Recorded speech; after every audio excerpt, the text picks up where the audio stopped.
8 years ago, I found out that I was pregnant. My husband and I had been trying to start a family for a while, so we were really excited, and the doctor scheduled us for an ultrasound at 6 weeks just to make sure everything was okay. So on the way to the ultrasound, all I wanted to see was a heartbeat. And when we got there and looked at the screen, we didn't see a heartbeat. We saw 4 heartbeats. I started laughing. Ted, my husband, was paralyzed. The doctor gave us a few minutes alone, and then he called us into his office and said that the risks of carrying 4 babies were very high. They were risks to me and risks to the babies, and he said that as a physician he had to recommend that we reduce the pregnancy to just 1 or 2 babies. He didn't even have to get done talking. That was not an option for us, and there was no way we were getting rid of 1 of those babies. So that's how we started our journey into the world of quadruplets. We drove around that whole day in a stunned fog. Every plan and dream that we had for our lives flashed before our eyes and then vanished as we thought about all the things that we'd have to change. We'd have to get a van. We'd have to get a bigger house, we thought. We didn't know if I could keep my job. Any trip we planned to take wasn't going to happen. Just everything changed in that moment, in that day.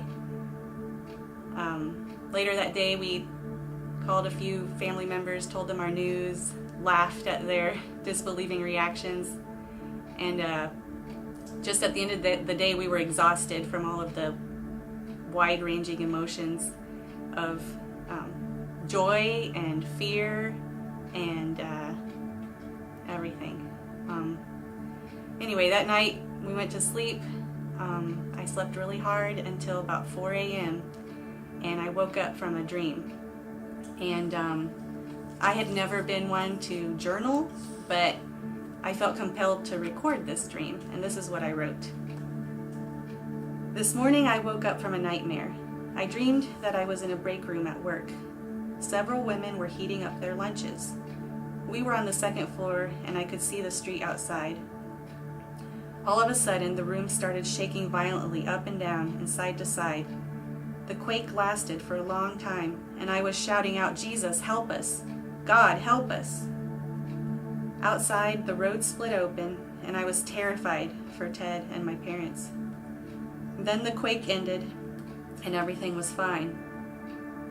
When I woke up, I was thinking about my dream, and it occurred to me that this is the first time I've understood the meaning of a dream. I've had an earthquake in my life, and all I can do is cry out to God. Today our babies are 7.5 years old. The doctors told us that having and raising quadruplets, even healthy ones like ours turned out to be, would be the hardest thing we'd ever done financially or emotionally, physically, and it has been. The earthquake has passed, but the aftershocks continue. During the first year, when the constant needs and lack of sleep would start to get to me, it helped me to go back and read my dream. It was a reminder that the upheaval was temporary, and that in the meantime all I could do was cry out to God. Psalm 145 says, "God's there listening for all who pray and mean it. He does what's best for those who fear him, hears them call out, and saves them." Even if you feel far from God right now, if you sincerely cry out to him for help, he will save you. And someday life just might feel normal again. My name is Suzy Thompson, and that's my story.